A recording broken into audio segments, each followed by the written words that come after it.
Hey everyone, it's Pat from Pat's Over Music, and today we're checking out how to play B half-diminished seventh. Now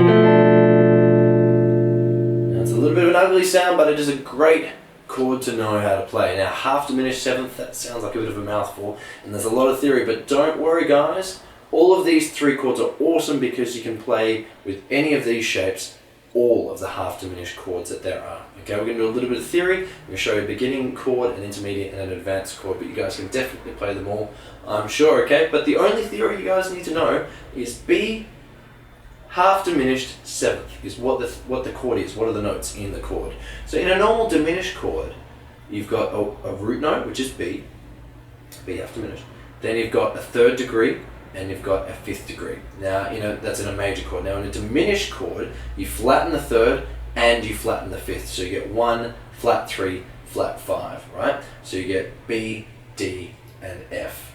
Now, it's a half-diminished seventh, right? So what that means is you've got a minor seventh degree on top of that already diminished chord. So you've got 1, flat 3, flat 5, flat 7. If you ever want to know what the seventh degree is, the minor seventh degree, play your root note, which is B, so we can play it on the 7th fret of the 6th string. Move back 2 frets, that's your minor seventh, so it's A. So basically, B half-diminished seventh, it means you need to play a B diminished chord, but you want to add the minor seventh as well, which is an A note. And that's it, that's all there is to it, guys. So again, if that theory didn't make sense, head over to patdavidmusic.com. It's all explained in more detail there, guys. But otherwise, let's move on. So here's the beginning chord. So you want to have your first finger on the 2nd fret of the 5th string. That's your B note, right? Then you want your third finger on the 3rd fret of the 4th string. That's your F. So that's your flattened note there. Then you want your second finger on the 2nd fret of the 3rd string. That's your 7th degree, your minor 7th. That's your A. And then you want your pinky all the way down there on the 3rd fret of the 2nd string. Right? And that's it. That's all there is to it. So you've got 1, flat 3, flat 5, and a flat 7th. Well done, guys. And again, the great thing about this chord is B half-diminished seventh, but if you move it up a fret, just 1 fret, you've got C half-diminished seventh. Move it up 2 frets, you've got D half-diminished seventh. So on and so on. So with one chord shape, you guys, you've just played, or you could play if you wanted to, all of the half-diminished seventh chords that there are. Well done. Alrighty, let's check out the next. So here's the intermediate version, guys. So what you want to do is you want to have your first finger all the way up on the 9th fret of the 4th string. That's your B note. You then want your second finger just next to it, down a string onto the 10th fret. That's your F note. Then you want your third finger just underneath that on the 10th fret of the 2nd string. That's your flattened 7th or your minor 7th. That's your A. And then you want the pinky again underneath that on the 10th fret, and that's your D note.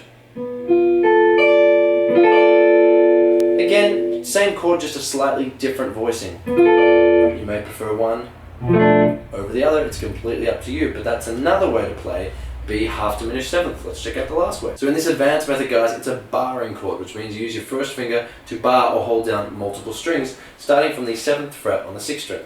Now you just want to hold down really the top 4 strings, so that should be enough, okay? So you want your first finger holding down the 7th fret on the 6th string. You want your second finger playing the 8th fret on the 5th string. So far you've got B and you've got F. Then you use your first finger also to hold down the next string on the 7th fret. So you've got your A note, and you use it to hold down again the 7th fret on the 3rd string, and that's your D. So you've got all the notes there. And again, it's a closed voicing. You might prefer one voicing over another. It's completely up to you guys, but it's a B half-diminished seventh. Move it back 2 frets. You've got A half-diminished seventh, back another 2 frets. G half-diminished seventh. All of the diminished seventh chords, half-diminished seventh chords, with one chord shape. And that's it, guys. Well done for making it all the way through. Now, B half-diminished seventh chords, they do sound a little bit clunky, sound a little bit ugly, depending on what your ears think. Maybe you love the sound, definitely tell me. Tell me which sort of version of the chord you prefer the sound of, the different closed sort of voicings there. But the best thing about it is if you've ever played a song within a key, so a song within C major, then you could have the 7th chord is B half-diminished seventh. So now you know all all of those half diminished seventh chords for when they come up later, and they sound great when you're going back to the tonic, or back to, if you're on C, back to C. Great way to resolve a progression there. But otherwise, well done guys. Again, if you weren't sure about any of the theory, how is a diminished chord a flat 3 and a flat 5 with a flat 7th, head over to patdabmusic.com. But otherwise, that's been it. If you did learn something, you liked this video, definitely click down below and like that button. That definitely helps me guys. Otherwise, I'll see you all again, and thank you for watching the video.